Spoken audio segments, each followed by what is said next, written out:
But ನಾನೇ ನಿಮ್ಗೆ ಇವಾಗ ನೀವು ನನ್ನ ಪ್ರಶ್ನೆ ಕೇಳೋದು, ನಾನೊಂದು ಪ್ರಶ್ನೆ ಕೇಳೋದು. ಓಕೆ, ನಿಮ್ಗೆ ಈ ಥಾಟ್ಸ್ ಹೆಂಗ್ ಬಂತು? ನಾನು ಯಾಕ್ ಬಂತು, ಹೆಂಗ್ ಬಂತು? ನನ್ನ ಕಳೆದ ಅಸೆಂಬ್ಲಿ ಎಲೆಕ್ಷನ್ ಕೂಡ ಲೀಡರ್ ಎಪಿಸೋಡ್ಸ್ ಪಾಡ್ಕಾಸ್ಟ್ ಮಾಡ್ತಿದ್ದೆ. ಯಾಕಂದ್ರೆ 2023 ನೀವು ನಮ್ ಸ್ಟುಡಿಯೋಗೆ ಬಂದಿದ್ರಿ, ಇಂಟರ್ವ್ಯೂ ಕೊಟ್ಟಿದ್ರಿ.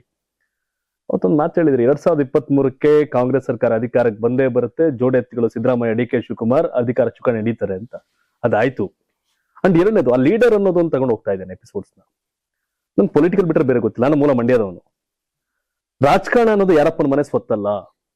MLA ಮಗ MLA ಆಗ್ಬೇಕು, ಮಂತ್ರಿ ಮಗ ಮಂತ್ರಿ ಆಗ್ಬೇಕು, MP ಮಗ MP, ಇದಲ್ಲ. ಊರು ಉದ್ಧಾರ ಮಾಡ್ತೀನಿ, ಜನಸೇವೆ ಮಾಡ್ತೀನಿ ಅಂತ ಯಾರು ಬೇಕಾದ್ರೂ ಕೂಡ ರಾಜಕಾರಣಕ್ಕೆ ಬರ್ಬೋದು, ಅವ್ರಿಗೆ ಅವಕಾಶ ಸಿಗ್ಬೇಕು ಅನ್ನೋದು ನನ್ನ ಉದ್ದೇಶ. ಸೊ ಆ ಕಾರಣಕ್ಕೆ ಇದನ್ನ ತಗೊಂಡು ಹೋಗೋಣ ಅಂತ.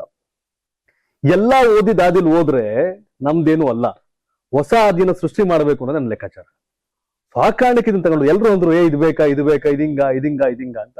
ನಿಮ್ಗೆ ಗೊತ್ತಿರ್ಲಿ, ಬಹಳ ಒಂದಷ್ಟು ಜನ ನಿರ್ದೇಶಿಗಳು ಇದನ್ನ ಇನ್ನೊಂದಷ್ಟು ರೂಪುರೇಷೆ ಕೊಟ್ಟು ಅದ್ಭುತವಾದಂತ ತಂದು ನಿಲ್ಸಿದ್ರು. ಇದೊಂದು ಪೋಲ್ ಅಷ್ಟೇ ಆಗಿದ್ದು.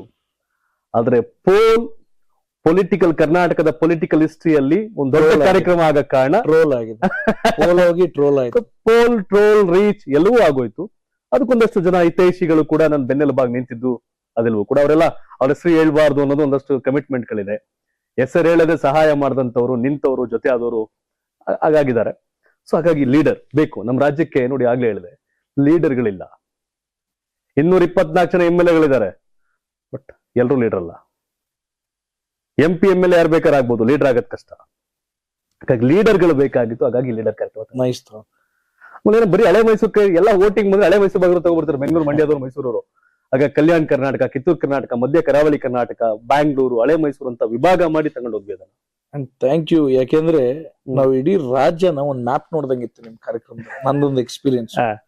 ಯಾಕೆಂದ್ರೆ ನಿಮ್ ಕಾರ್ಯಕ್ರಮದಲ್ಲೂ ಕೂಡ ವೋಟಿಂಗು ಹಂಗೆ ಆಯ್ತು. ಆಮೇಲೆ ನಾನು ಹೇಳ್ದಲ್ಲ, ಸ್ಟಾರ್ಟ್ ಆಗಿದ್ದ ಆ ರೀತಿ ಹೋಯ್ತು ಎಲ್ಲಾರು ಇನ್ವಾಲ್ವ್ ಆದ್ರು. ಹೆಣ್ಮಕ್ಳೆಲ್ಲ ನಮ್ದು ಅದು ಸಂಘಗಳವೆ ಇದಾವೆ, ನಾವೆಲ್ಲ ಓಟ್ ಹಾಕ್ಸ್ಬೇಕು, ನೀವು ಸೇವ್ ಮಾಡಿದ್ರೆ ಗೌಡ್ರೆ, ನೀವು ಅಧಿಕಾರಕ್ಕೆ ಬರ್ಬೇಕು ಅನ್ನೋದೊಂದು ಆಸೆ ಇದೆ. ನನಗೆ ಒಂದು ಆಸೆ ಹುಟ್ಸಿದ್ದೆ ಏನು, ಇದು ಒಂದು ಆಸೆ ಅಂದ್ರೆ ವಾಟ್ ಇಸ್ ದಟ್, ಸೇವೆ ಮಾಡ್ಲಿಕ್ಕೆ ಇನ್ನ ಸೇವೆ ಮಾಡ್ಬೇಕು ಅನ್ನೋ ಒಂದು ಅವಕಾಶ, ಆಸೆ ಹುಟ್ಸಿದ್ದೆ ಈ ವೋಟಿಂಗ್, ವಾಟ್ಸಪ್ ವೋಟಿಂಗ್ ಎಲೆಕ್ಷನ್ ಅಂತ.